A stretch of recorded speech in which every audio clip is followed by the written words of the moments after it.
Hello guys, welcome back to our channel. Don't forget to follow our Facebook page and subscribe on our YouTube channel, Jane Aaron Adventure.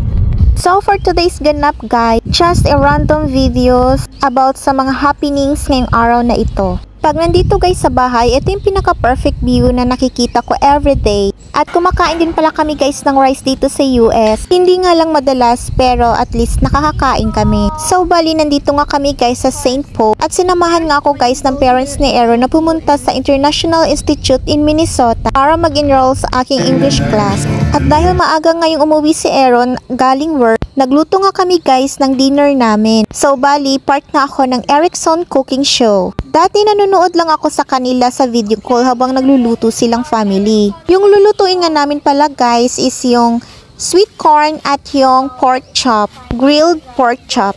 Sobrang sarap nito guys at nagustuhan ko talaga. At gusto ko dito guys kasi balancing diet nila, healthy living yung parents nila Aaron. Habang nagpe-prepare nga kami nito guys, ito naman si Aaron may pagka-perfectionist. Lagi siyang may side comment sa mga ginagawa ko. Kasi hindi nga kami guys minsan magkatugma sa mga gusto naming gagawin. Minsan naiinis din ako sa kanya pero hindi ko na lang siyang pinapatulan. At dinadaan ko na lang sa biro yung lahat. Kasi maiinis ka lang kung ma-stress ka. Ayan nga guys, nagrereklamo yan about siya sa camera. Kasi gusto niya itapat sa mga ginagawa namin, ayaw niya ipakita yung mukha niya. Pero minsan okay lang naman to sa kanya. Habang nagpe-prepare nga kami dito guys, ay nag-e-enjoy kami sa music. Ayan, todo support naman si Aaron sa mga vlog ko. At minsan tinatamad nga ako mag-record guys at kasi nahihiya ako pag nandyan yung parents niya. Pero siya talaga yung nagpupursige na i-video mo yan. Dapat para may i-upload ka sa Jane Aaron Adventure. Okay. Minsan naman guys kinukuha niya yung phones ko para siya na lang talaga mag-video kasi nahihiya nga ako. Pero buti na lang guys, very supportive sa akin si Aaron sa mga hobbies ko. So bali, piniprepare lang namin guys yung meat at nilalagyan ng mga seasoning kasi pagdating ng parents niya, ng daddy niya ay siya mismo yung mag-grilled. At para marinated na rin pagdating nila. So bali, apat yan guys, tag-isa-isa kami with sweet corn.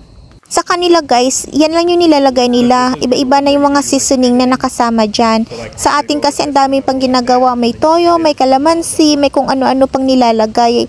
Sa kanila guys, ganyan lang tapos sobrang lasa na niya. Habang nagluluto nga kami dito guys, nagdidiskusyonan kaming dalawa. At tinuturuan pa ako kung paano mag-edit ng video. Kasi parang alam mo yon, parang nag-aaral pa lang kami kung paano magbuo o magkaroon ng pamilya. Siyempre, first time ko at wala masyado akong idea at alam sa mga ganitong klaseng gawaing pang-pamilya. Buti na lang guys at nandito kami guys sa bahay ng family niya at natuturuan kami. Lalo ako guys, nagpapaturo ako sa mami niya kung paano yung mga dapat tamang gagawin, magluluto sa paglinis.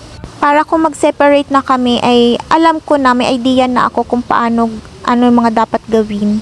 At sobrang helpful talaga siya sa akin guys. Lalo na dito sa US at very independent yung mga tao dito.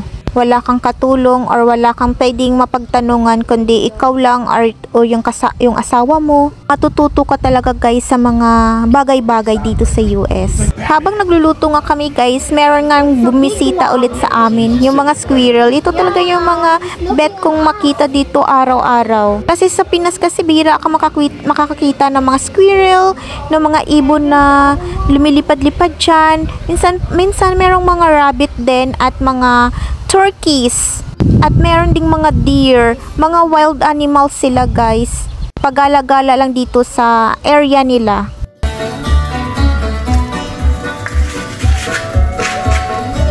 We got a sweet corn.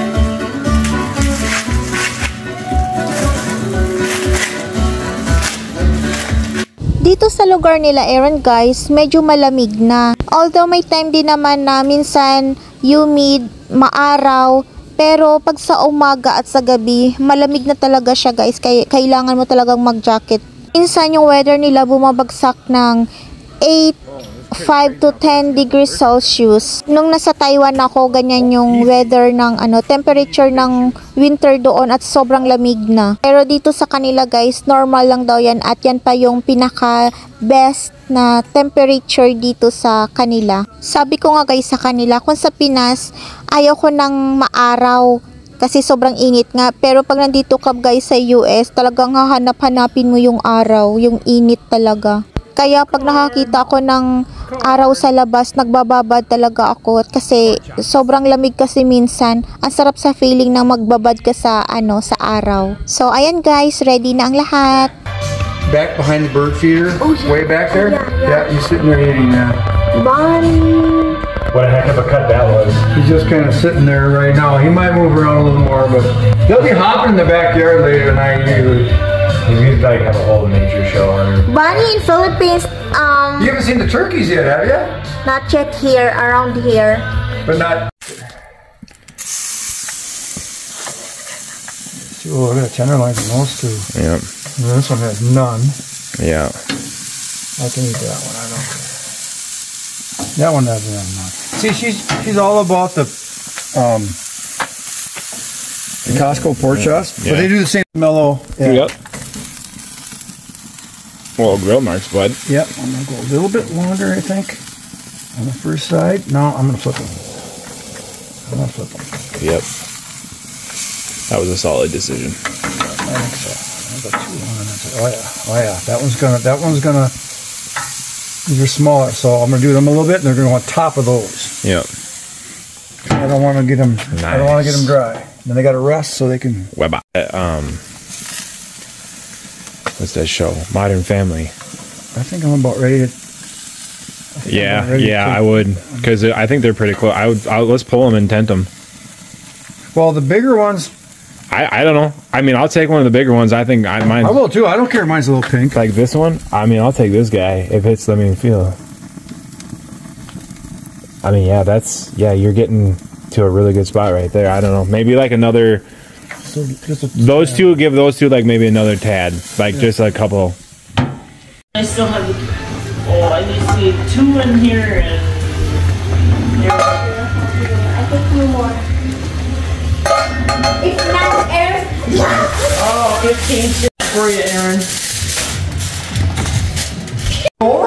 Aaron needed some help. we know who the weak link is. She's I was trying to take it easy on her. because she's not there. Aaron will have a. She's never gonna learn if you let her win. We don't let people win in this house. Savage. Mom's just not having it. Now we got to tent them, and then we've got our brand new patented, what we're gonna call this.